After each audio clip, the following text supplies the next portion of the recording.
Therapist, what was your "you must be kidding me" moment? Story 1. One of my clients has a habit of biting and eating his fingernails. It's gross, but not entirely unheard of. Then I found out he keeps his fingernails in a box in his room to save them for a snack later. A little grosser, but considering he's about 9, I hoped he might grow out of it. What finally made me feel nauseous was discovering that whenever anyone in his family clips their nails, fingers or toes, they give him the clippings to add to his box. This means that when he's eating nails from the box, they could belong to his mother, father, or siblings. I've already discussed this behavior with his parents, expressing concern about enabling it, but it continues. Edit. Thank you all for your concern regarding my client. I understand that it might seem like pizza or a nutritional deficiency, and it very well could be. However, as a behavioral therapist, I am not qualified to make medical recommendations to the family. I do know that his parents have taken him to several doctors for various tests to rule out disorders, so it's possible that the issue has been addressed, but the parents chose not to disclose the information to me. Story 2. I worked one summer at a school for special needs children about 2 years ago when I was 14. I was just a teacher's aide, so most of my tasks involved playing with the lower maintenance children and running errands for the teachers. One morning I was helping the kids put their belongings into their cubbies. One of the kids just stood in front of his cubby, staring at me while holding his lunch bag. This particular student was known to be more aggressive and would react violently over small things. He was around 11 or 12 and had severe autism.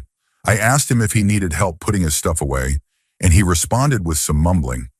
I encouraged him to speak clearly, and he quietly said, "I'm going to hurt you." I was confused and asked him to repeat it. Suddenly he screamed at the top of his lungs, "I'm going to hurt you!" and swung his lunchbox straight at my head. Fortunately, I had anticipated something like this might happen, so I was ready to duck, and he missed. Since I wasn't trained to restrain students, I wasn't allowed to touch them. So until the teachers intervened, I could only run around the classroom as he chased me.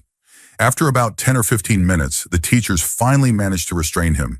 When asked why he acted that way, he explained that he was upset because his dad hadn't taken him to Denny's that morning. I was assaulted because a kid didn't get to go to Denny's. Story 3. I work as a speech therapist, and one of my kindergarten clients has severe behavioral issues. We are working on language and pragmatics, primarily because he tends to call people offensive names like stupid bees, little dirty W's, and goddamn disgraces, most likely to get attention. He often walks around the room calling me names like stupid B or smelly C, and will repeatedly say the word F until he's out of breath, just to see if he can provoke a reaction. I would typically focus on his articulation, as he doesn't even pronounce these words correctly. But I decided it was best to address the swearing and name-calling first before tackling pronunciation. Story 4. I provided therapeutic counseling and rehabilitation services for individuals with brain injuries. During a family conference, I was trying to explain to the family that they needed to accept their son brother as he was in the present moment, since he wasn't likely to improve much further. Unfortunately, the family was being unkind, calling him stupid, and generally offering the worst kind of support imaginable. The family insisted they would never accept him in his current state and demanded that I arrange a brain transplant so he could go back to how he was before the accident. I managed to keep a straight face, but my student couldn't hold back her laughter and had to leave the room. The family was furious and demanded to know why she had laughed at them. I had to calmly explain that first, brain transplants are not possible, and second, even if they were, it would mean putting someone else's brain into their son's body, essentially a different person altogether. They couldn't understand this and kept insisting that I was just being lazy and unwilling to do my job. I felt incredibly sorry for that young man. Story 5. I have a master's degree in clinical psychology and am currently working towards my doctorate. I couldn't help but laugh when I read this question because I feel like I encounter at least one of these moments daily during my clinic rotations, regardless of the setting. One of the most memorable experiences happened while I was working at a camp for children with various psychological disorders, most of whom had behavioral issues. I was paired with a young girl who had a history of aggressive and violent tendencies.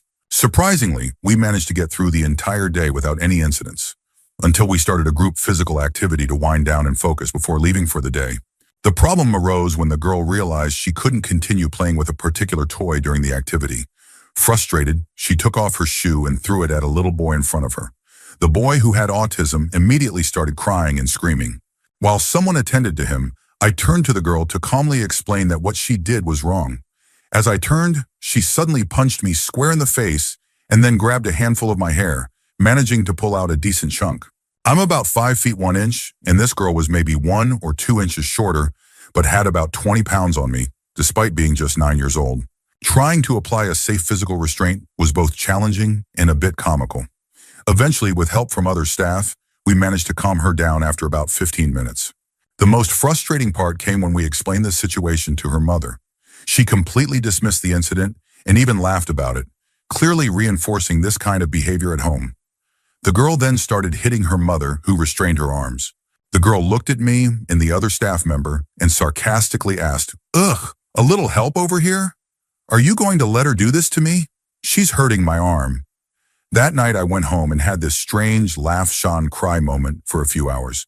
Thankfully, you learn not to take things personally pretty quickly in this field, so by the next day, I was back to normal. Looking back, I'm still baffled at how rapidly the situation escalated. Most other memorable moments involve poop in some capacity. Story 6. I had a client, an older female refugee, whom I worked with for several months before she finally confided that she had a court date the following week. She was worried because she might be deported if found guilty. She hadn't mentioned it earlier due to shame and had been suffering in silence. She was living with extended family members who got busted for smuggling and selling cat, a stimulant narcotic. The family decided that she would take the blame for her husband and sons, who were the ones actually involved. At the time of the arrest, the police brought in an interpreter who spoke a completely different language from a different ethnic group and country than the client. Even worse, there was no interpreter present during the initial questioning at the station, and she had to wait nearly 2 days before they finally found someone who spoke her language. I asked her if she understood the situation, and she told me that her lawyer, a public defender whom she had met only once, had said she would be deported. Beyond that, she had no idea what was happening or how the process worked. I had previously seen her psychological evaluation, which indicated that she had the cognitive abilities of a 7-year-old. I told her that we had information that could help her case and that her lawyer needed to see it as soon as possible. This was on a Friday and court was scheduled for Wednesday. Unfortunately, the client didn't know the lawyer's name or any other contact information. We managed to get a friend to help gather the necessary documents, and the client brought them to me on Monday. After signing the release of information ROI, the lawyer called me back that afternoon, saying they had no useful information for the case, despite it seeming like a clear setup. I explained that we had a lot of relevant insight, data, and records that could potentially get the charges dropped. Since I didn't work on Tuesdays, I spent the whole day worrying and hoping that the information would reach the right people in time. On Wednesday, I finally got the news from court. All charges were dropped. I often found myself in situations like this, having important details sprung on me at the last minute and needing to navigate bureaucratic hurdles to alter the outcome of high-stakes situations. I wrote countless letters. Though I was hired as a mental health provider, I ended up doing a significant amount of case management, simply because no one else would take on that responsibility. Story 7. I work in a community residence for adults with mental illness. Most of them are quite capable and independent. One woman, who is 27 years old, often acts in a deliberately foolish way to gain sympathy and will do irrational things just because she can. When she was first admitted, she tripped while getting out of bed. She's about 5 feet 1 inch and 200 pounds, and fell on her foot, breaking some of the small bones. I took her to get a cast and the usual instructions were given. Don't get the cast wet, use crutches, elevate the foot, etc. Since her room was on the 2nd floor, we had to send her back to her mother's house temporarily, as she wouldn't be able to exit the building safely in an emergency.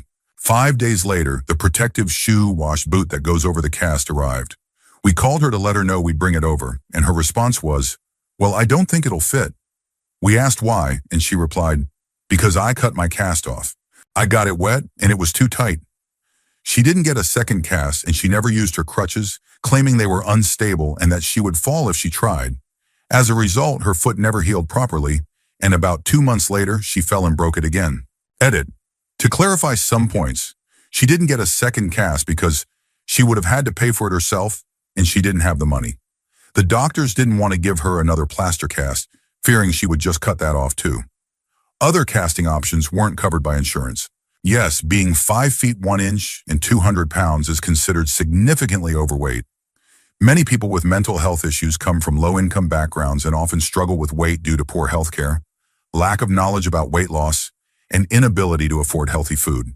I can tell she acts unintentionally foolish for attention because when she thinks no one is watching, she behaves normally and makes reasonable decisions. Plus, she has admitted that she believes acting dumb makes guys like her more and earns her sympathy. Story 8. I was running an addiction treatment group where some of the participants were court-referred, usually for DUI offenses. The deal was simple. If they completed the treatment, they wouldn't have to serve jail time for the DUI. One of these court-referred participants ran a limo service and came to the group with a tablet and cell phone, spreading his stuff out like it was his personal office. I approached him, explaining that he couldn't conduct business during group sessions. He shot me a look that could kill and said it was a busy time of year, and he needed to keep in touch with his drivers. I acknowledged his situation but reiterated that he needed to put the devices away and focus on the session. After some eye-rolling and muttering, "I can't believe this lady," he continued checking his phone and stepping outside to take calls. During the break, I told him that his behavior was disruptive and that he would have to leave. He seemed pleased, until I added that I would inform the judge that he hadn't completed the treatment. That was when it dawned on him that his behavior might actually land him in jail. He apologized and asked to stay. After that, he managed to pay attention without further interruptions. Story 9. I once had a patient who engaged in self-injurious behavior by swallowing metal and pointy objects, usually as a way to get into or stay in the hospital. At one point, they wanted surgeries or procedures to remove the objects, but weren't actually suicidal. There was one particularly serious incident where they nearly died after ingesting several closed safety pins that opened inside their stomach. That close call made them stop swallowing objects that wouldn't naturally pass through. One day, this patient was upset about being discharged because they wanted to stay until the beginning of the month, likely because they were out of benefits. Their usual claims of being suicidal weren't working since we knew they weren't genuinely suicidal. So they decided to swallow the iron piece from a Monopoly game. It didn't work. We still discharged them. However, from that point on, board games were only allowed under staff supervision on the unit. Story 10. I'm a foster parent who temporarily houses kids. One morning I went to use the bathroom and immediately noticed a pungent smell. I searched everywhere, but couldn't find the source, until I looked in the towel closet. There were small scraps of toilet paper that looked normal but smelled terrible, so I threw them out. This happened every day for about 2 weeks, and I couldn't figure out what was going on. One night, I heard the foster kid using the bathroom late, which was unusual. After he went back to his room, I went in to check, and the strong smell of feces hit me. I opened the towel closet and sure enough, found pieces of poo wrapped in toilet paper. I was shocked and didn't understand why they were there. The next morning, I checked the bathroom again while he was getting ready for school and noticed his backpack lying there. Curious, I opened it and found a slightly moist t-shirt wrapped around a collection of feces. I was stunned and called the boy upstairs. After searching for him, I found him in his room, pulling out kitchen paper towels from under his bed, each with a piece of poo on them. I asked him what he was doing and he replied, "Paper towels don't stick to it and tear off."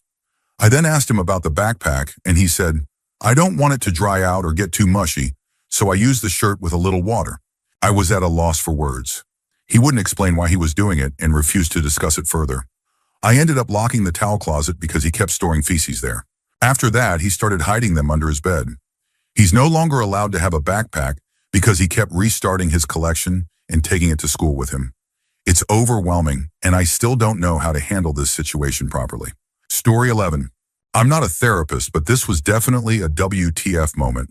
I once had to attend a school counseling session. It all started because the fire alarm in the building went off 3 times that night.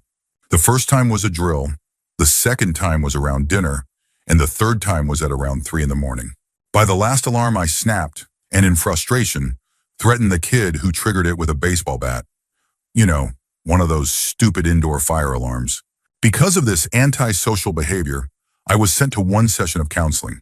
It was a group session, and while we were there, the counselor asked one of the guys why he was attending.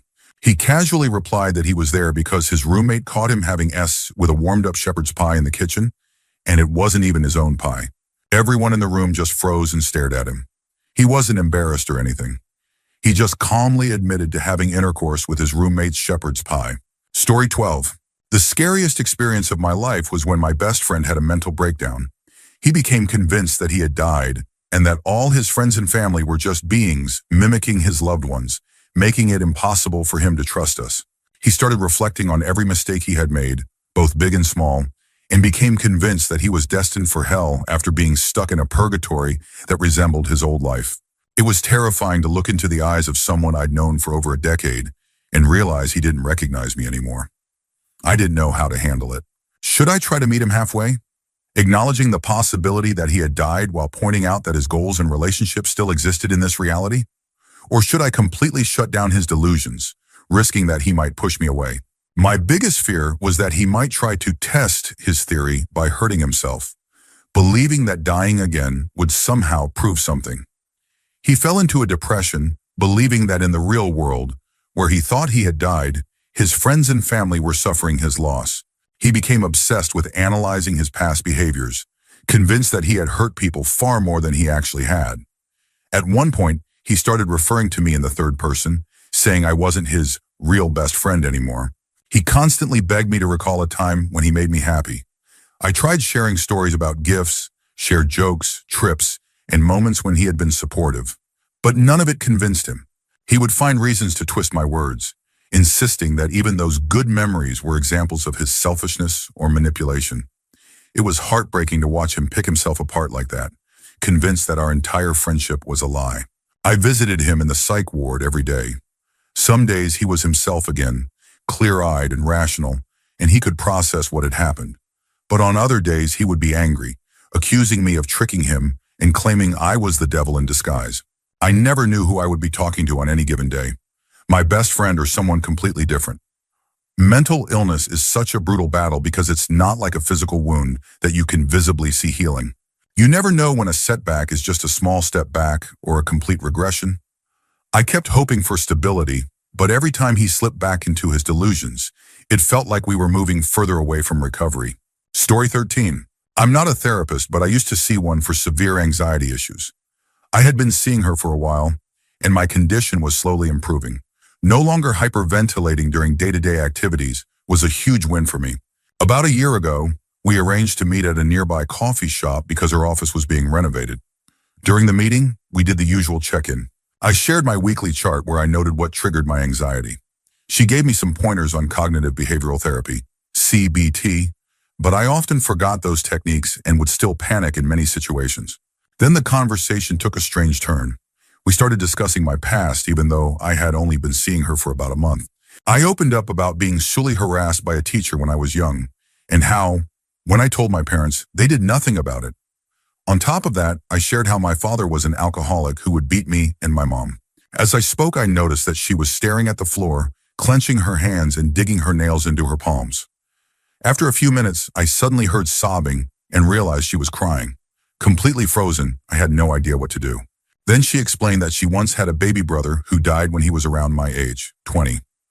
Growing up, her brother often protected her from their abusive father, and one day while trying to shield her, he was strangled to death. Everyone in the cafe was staring at us, including the staff, and I could hear people whispering, assuming I was breaking up with her. My anxiety went into overdrive, and I started stuttering, trying to apologize while she buried her head in her arms and continued crying. I paid for the coffee, suggested we leave, and even paid for the lift. A few days later, she called to apologize and said she would refer me to a colleague. I thanked her, wished her well, and tried to process what had happened while sipping on a strawberry milkshake, wondering if it was some kind of test. Story 14. I work in a therapy clinic, though I'm not a therapist. Yesterday, one of the therapy sessions was abruptly cut short because a 9-year-old boy had cornered a therapist and was hitting her with the plug end of a laptop charger. The therapist in question was my mother, which made the situation even more stressful. Thankfully, the kid's parent and I managed to intervene and restrain him, but not before he had left my mom with several bruises. Another time, a child was brought in to be assessed for autism. He clearly didn't want to be there and started acting out, throwing little kid chairs around the room.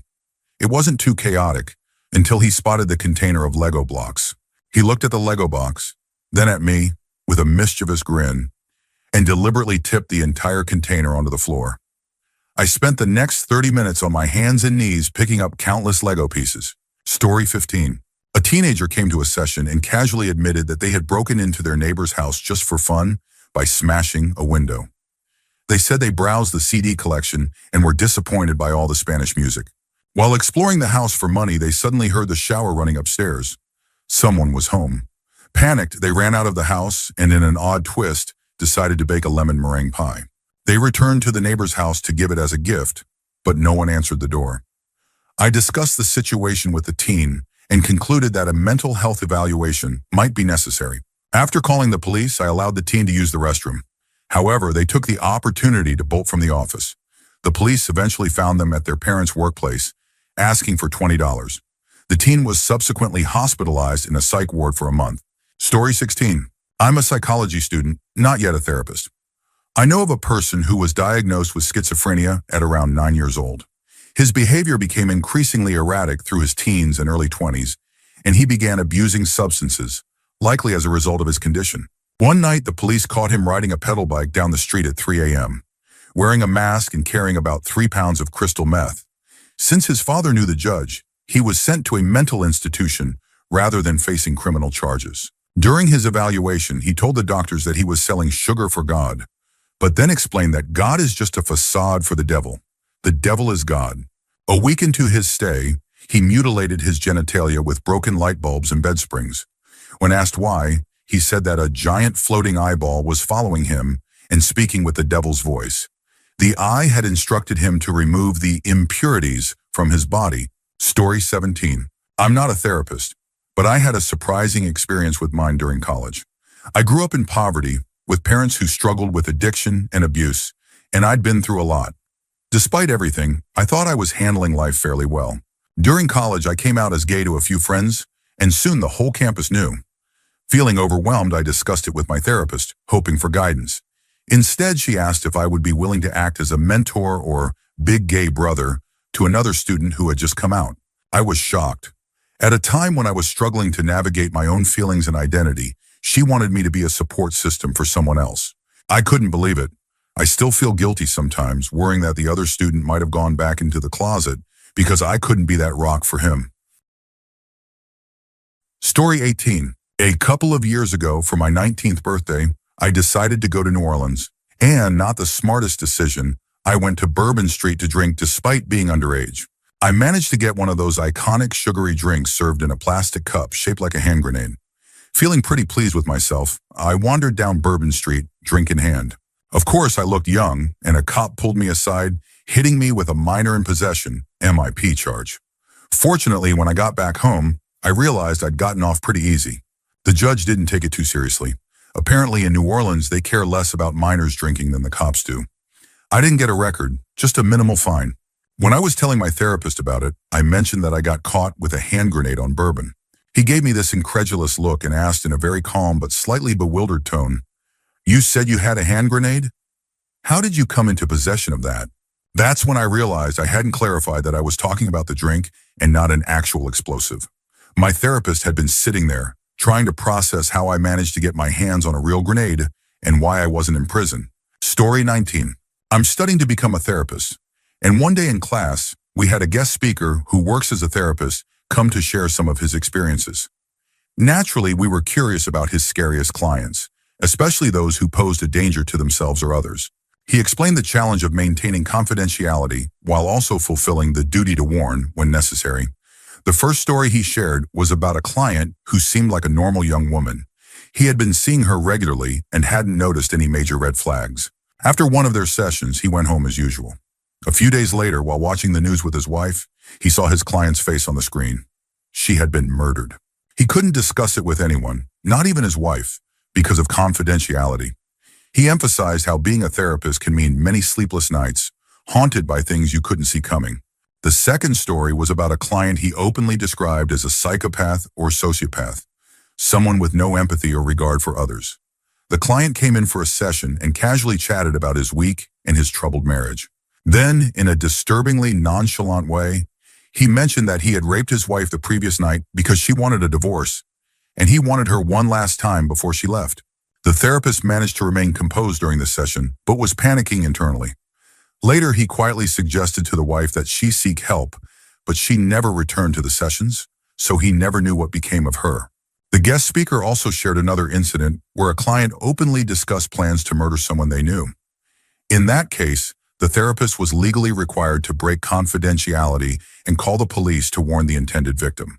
He said it's one of the hardest parts of the job, deciding when to break confidentiality to protect someone's life. Story 20. I've worked at a special needs school for almost 2 years now, and I've seen some pretty shocking things. Here are a few of my experiences and stories from my coworkers. In my first year, I was assigned to a classroom with all boys aged 6 to 8. They all had multiple disabilities and were mostly nonverbal. Luckily, our classroom had a bathroom, which was convenient because 2 of the boys needed supervision while using it. One boy, whom I'll call John, was generally good at using the bathroom independently. One day before lunch, I reminded him to go. After about a minute, I peeked in to check on him and found him completely naked, bent over so that his backside faced the full-length mirror. He had his finger shoved right up his butt and was smiling dreamily. Our school takes students up to age 21, as is typical in special education. One high school class in particular housed some of the more aggressive students. I once saw a 15-year-old boy bite and claw chunks out of his own arm, leaving scars all over. He had Fragile X syndrome, which can cause severe self-harm. There was a period when he needed to be restrained almost every day by the male teacher and 2 aides, sometimes for 20 minutes at a time. Another student in the same class had severe mental issues, though I'm not entirely sure of his diagnosis. He lived in a group home because his family couldn't manage him. This kid would get in your face and threaten to slit your throat or rape your family while smiling. His verbal abuse was disturbingly consistent. One day he became aggressive and needed to be restrained. Due to the situation, they had to perform a hold on the hallway floor, but without the usual head support. During the restraint, he started slamming his head against the tiled floor, leaving blood everywhere while laughing hysterically. I have countless stories like these. It's a never-ending cycle of challenging behavior and unpredictable incidents. Story 21. I used to work as an aide at a facility that offered a second chance for children and adults who had been kicked out of state-funded programs. These were people with severe, low-functioning behavioral disorders combined with other conditions, making it a risky job. Most of my shifts were overnight, usually working alone. But one night, there were 2 of us on duty. The house had 3 kids, a 16-year-old who was close to being released, a 9-year-old and a 12-year-old who had been getting up around 2 a.m. and wandering the house. That night, we heard the door alarm go off, indicating that the 12-year-old was up again. We found him in the kitchen, eating a block of cheddar cheese straight from the fridge, just taking big bites and complaining about being hungry. We blocked him from going upstairs to disturb the others, and eventually got him to give us the partially eaten cheese. Later, we discovered he had toys in his room, which was against the rules. He threw them at us one by one as we collected them. Suddenly, he tried to escape through the window, but we caught him and brought him back inside. He threw a tantrum, urinated on his bed, and then tried to run past us to the living room. Due to company policies, we couldn't physically restrain him, so we had to follow and try to de-escalate verbally. He started trashing the living room, trying to tear apart the Xbox. I ended up blocking him into a corner with my body to keep him from causing more damage. In retaliation, he bit me, spit on me, swore at me, and punched me full force in the throat. We ended up performing a wall hold, essentially keeping him safely against the wall while taking breaks to ensure his and our safety. This went on for 3 hours. Unfortunately, that wasn't the first or last time something like that happened. After so many incidents, I developed a strong anxiety reaction to the sound of children screaming, even when it's just playful noise. It's a lasting impact from those intense nights. Story 22. My job requires all employees to go through a weapons qualification course, which includes a range shoot day, as we all carry firearms at work. Some of those range days have made me genuinely say, "You've got to be kidding me." During one of the courses, an employee from another department got kicked out for inappropriate behavior. We used dummy guns during training to practice reloads and hip draw techniques.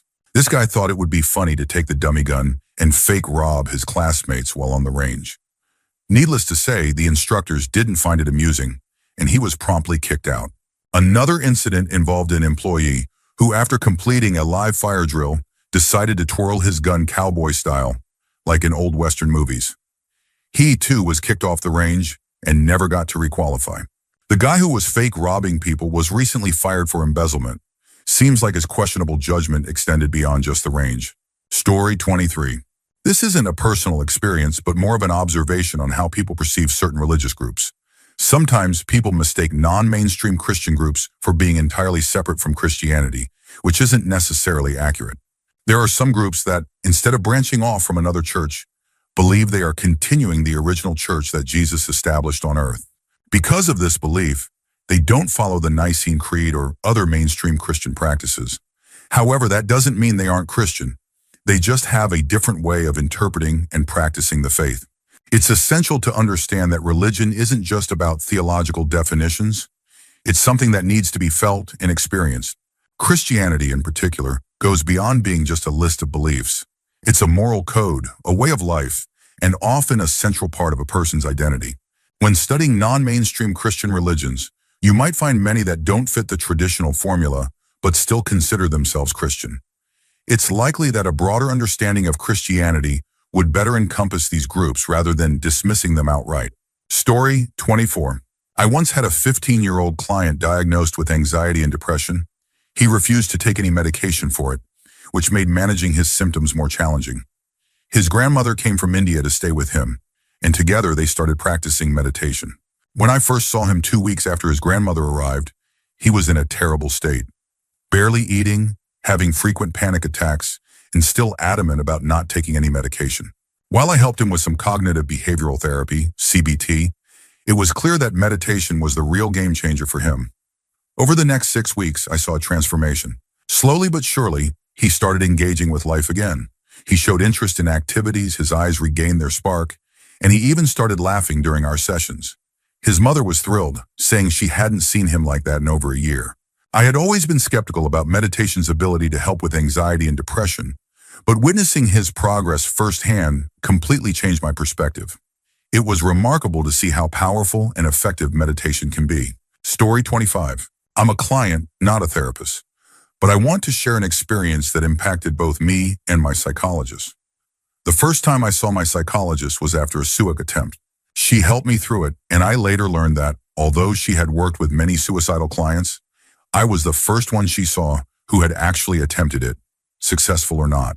She never mentioned this to me at the time, as she shouldn't, but I came to realize that she didn't fully understand why I would take such drastic measures given my situation. I'm sure many people would feel the same way, thinking I didn't have a good enough reason. A while later, when the series 13 Reasons Why came out, a lot of people criticized the main character, Hannah, saying she had no reason to kill herself and had plenty of other options. The suicide scene brought up a lot of negative emotions for many of my psychologist clients, including triggering a severe PTSD reaction in me. The show became a frequent topic in her sessions. At one point, she asked a client if they thought Hannah had a good reason to end her life. The client responded, "I don't think it matters what I think. It was still good enough for Hannah." That response stuck with her. Later, she apologized to me for not fully understanding my mindset back when I first came to see her. It didn't bother me. It had been over a year, and she still helped me climb out of that dark place, even without completely understanding. She kept her personal biases out of our sessions, and she's the reason I'm still here today. People often debate whether someone's reason for suicide is good enough, but they miss the point. Those reasons only have to be good enough for one person, the one experiencing them. Story 26. I worked with a male adolescent whose mother had a troubled past. She was a former prostitute and stripper, and her previous substance abuse had severely affected her short-term memory. This limitation made it frustrating to see her as a competent caregiver for her son. As a young counselor at the time, I realized in hindsight that I had developed a rigid and judgmental view of her.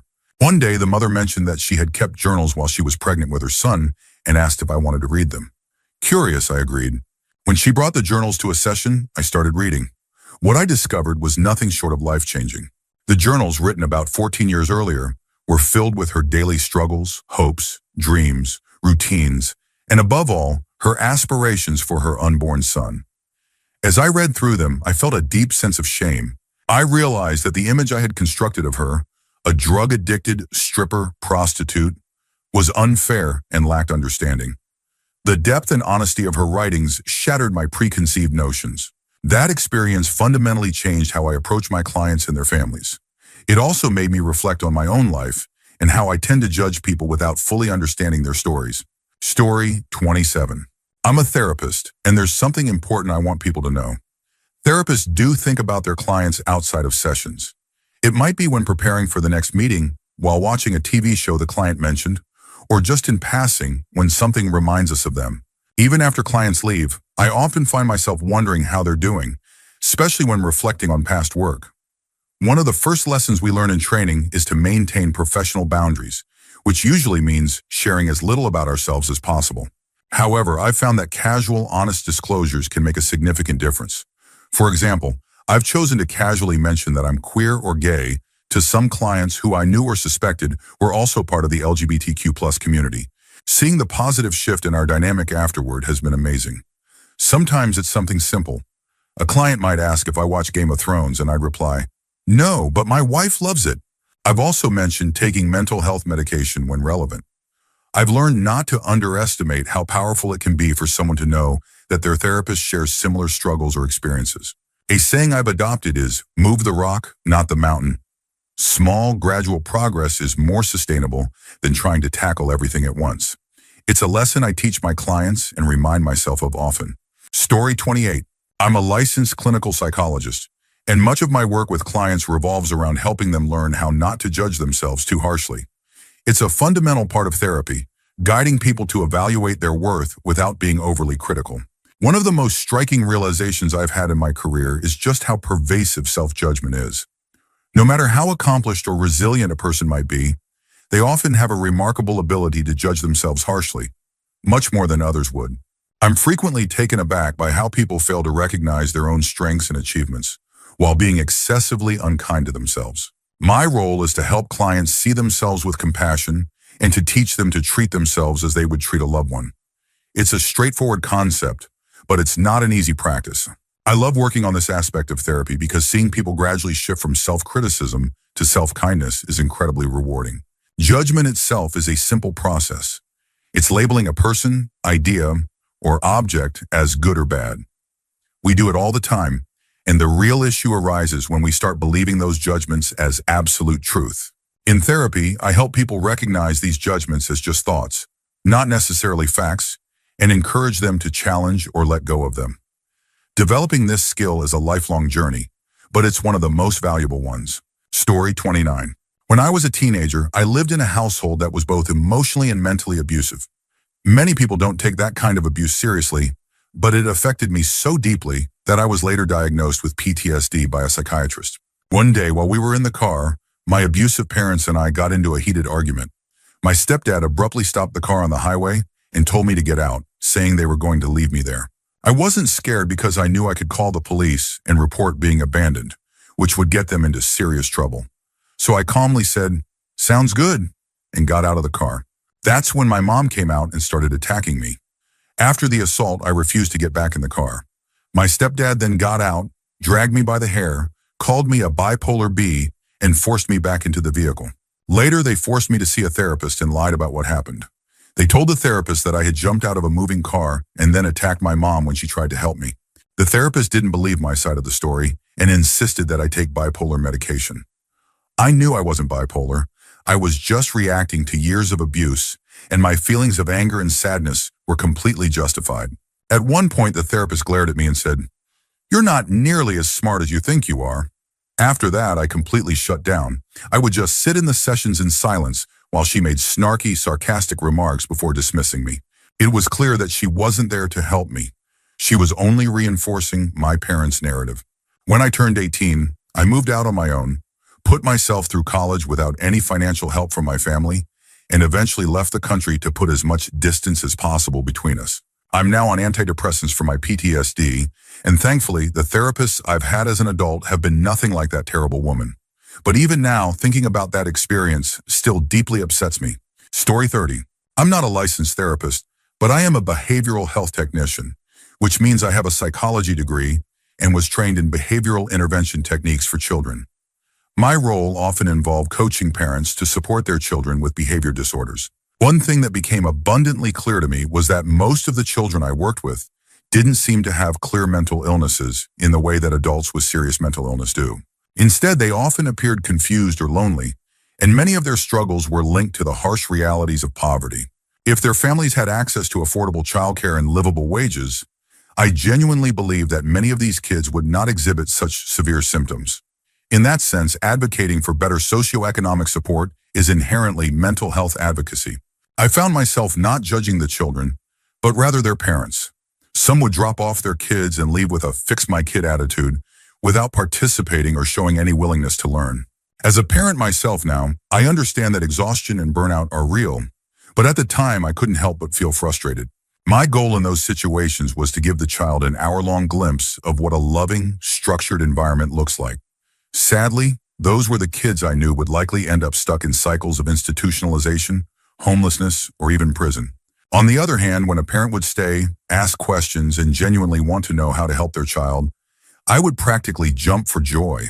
Those kids I knew stood a better chance because they had someone in their corner fighting for them. Story 31. I'm not a therapist, but I became a patient after my mom passed away. I needed help processing the grief and trauma from both her death and my childhood, where I faced abandonment by both parents and severe neglect and abuse from caregivers. During one session, I was discussing these traumatic experiences, and when I looked up, I noticed my therapist had put down her notepad. She was staring at me wide-eyed, and for a moment, I thought she was going to tell me I was crazy. There was an uncomfortable silence, and then she said, "You need to realize how special you are. You did it. You could have been a statistic, but you beat the odds. Can we dig deeper into your childhood? I want to understand what you were thinking at the time because it might help me with other patients." That moment changed my perspective entirely. I had always thought of myself as broken, but she helped me see that surviving those experiences was remarkable. We worked together for 8 months using cognitive behavioral therapy, CBT, focusing on my triggers and attachment issues. She helped me realize that, despite everything, I was not just surviving but overcoming. That therapist didn't just help me heal, she made me feel valued, showing me that my past could actually help others. I will always be grateful to her for that. Story 32. I'm not a therapist, but I had a really unsettling experience with a friend recently. We hadn't seen each other for about 8 months, and when we finally hung out, she seemed completely different, paranoid and constantly taking photos of random people. She would take selfies while trying to inconspicuously capture people in the background. It was so obvious that I finally asked her what was going on. She hesitated and said I wouldn't believe her, but I assured her I would listen. She then explained that her boyfriend was the leader of an underground secret society, like the Illuminati, and that he was manufacturing a drug that didn't show up on any tests. She believed he was using this drug to rape her and sell her body to random people. She was convinced that the strangers around us knew her boyfriend and would report back to him. I was shaken. I honestly thought she was having a psychotic break or maybe suffering from schizophrenia. Later that night, I found out she had gone to the ER because she was suicidal. I picked up her mom since she took the only car, and we drove to the hospital. Due to COVID restrictions, we couldn't go in, but we managed to confirm she was there and spoke with the nurse who was preparing to do a psych evaluation. The nurse asked if we had any concerns or if she had a history of mental illness. Her mom just said, "Yeah, just suicidal." I tried to explain what my friend had told me, but her mom flipped out and accused me of ruining their vacation plans. Apparently, they had tickets to Florida in 3 days, and she was more upset about that than about her daughter's mental state. My friend ended up being admitted to a psychiatric hospital, and I haven't spoken to her or her mom since. Honestly, I don't regret telling the nurse the truth. Her mom can hate me all she wants, but my friend needed help. I just hope she's doing better now. Story 33. I'm a licensed psychologist, and as many others in the field have noted, judgment really isn't part of the job, at least not if you've had proper training and done the necessary internal work on yourself. However, not all therapists have done that, so if you don't feel a good connection with your therapist, don't hesitate to find a better fit. I often explain to my clients that I see myself as the navigator while they are the captain of their own ship. I've been brought on board to help chart a course from where they are to where they want to go. I know a lot about the waters and the landscape, psychology, human behavior, habits, but they are the experts on the boat and crew, themselves, their lives, and their important relationships. I don't expect clients to take every piece of advice I give because they know things I don't. My job is to help adjust the course when obstacles arise, not to dictate how they should live their lives. It's their boat after all. That said, I'm also honest when I notice patterns. If I've suggested 20 tools or strategies and they don't use any of them, but then come in saying we're just sailing in circles, that's a different conversation. I'll respectfully point out that it seems like we're stuck, and I'll try to understand what's getting in the way. Even then, it's not about judging their choices, just acknowledging the pattern and exploring why it might be happening. It's a balance of guiding without controlling and respecting the client's autonomy while also being honest about when things aren't progressing. Story 34. I'm a licensed art therapist, and something important to understand is that therapists are trained to approach therapy without judgment. We have to be mindful of two concepts in particular: transference and countertransference. Transference is when a client redirects their feelings about a specific person onto someone else. In therapy, this often means projecting feelings about someone from their life onto the therapist. Countertransference is when a therapist redirects their own feelings toward the client, often based on their own unresolved issues or emotional reactions. That said, even with training, I've definitely experienced strong and visceral countertransference toward clients.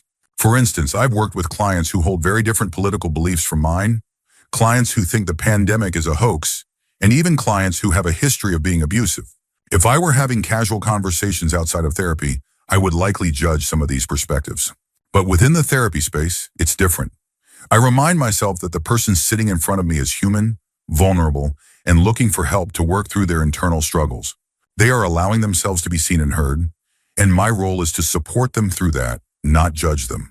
The key is to keep the focus on their humanity and their willingness to confront difficult parts of themselves. Regardless of my personal feelings, I stay committed to creating a safe and non-judgmental space for them to explore their challenges. Story 35. I'm a registered psychologist, and one important aspect of our training is reflecting on our own biases, moral compass, and professional ethics daily. During my oral ethics exam, one of the key questions was about judgment, how we handle it, and how we recognize our own biases. You can't just say, "I would never judge anyone. I accept every single person." That's not a realistic answer because at the end of the day, we're human too. We have feelings, emotional responses, and personal values. The point is not to pretend that we are immune to judgment, but to be aware of where our biases lie. My honest answer during the exam was that I would struggle to work with someone who willingly and purposefully tortures and kills animals for pleasure. I admitted that it would be difficult for me not to pass judgment on an animal abuser. To my relief, the panel accepted this answer as the correct one because they expect psychologists to identify populations they may find challenging to work with. Recognizing our own limitations helps ensure that we provide competent and unbiased care to those we can genuinely support. Story 36. As a student, I had a professor who practiced forensic psychology. One day in class, he shared a story that still horrifies me. He was working with a family where the first child had committed suicide. The parents were being evaluated along with their second child after the tragedy. What shocked me was how indifferent the parents were. They hadn't acknowledged their first child's struggles with depression or any of the underlying issues that led to the suicide.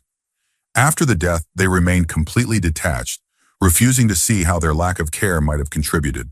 It didn't stop there. They continued ignoring their second child, who was also developing serious mental health problems. Eventually, the second child also took their own life. Even then, the parents showed no sign of remorse or self-reflection. They still didn't see how their neglect might have played a role. After the second suicide, they actually told the therapist they were considering having another child, without showing any intention of changing their indifferent attitude. It was like they couldn't comprehend the damage their lack of empathy was causing. Story 37. I'm not a therapist, but I was a patient once. A few years after a car accident that left me in chronic, excruciating pain, I reached a breaking point. No treatment seemed to help, and the doctors wouldn't even prescribe pain medication despite how much I was suffering. I was ready to end my life, but I met with a psychologist as a last resort because I didn't want to hurt my mom with my death. I opened up about how the pain was unbearable, and that suicide felt like my only option. The psychologist listened and then bluntly told me to do it. He said I should stop bitching about it and just go through with it if that's what I wanted. He dismissed my pain, accused me of just seeking attention, and told me to either stop whining or kill myself. His words pushed me over the edge. I went home, put a rope over the rafters, tied the other end around my neck, and kicked the stool out from under me.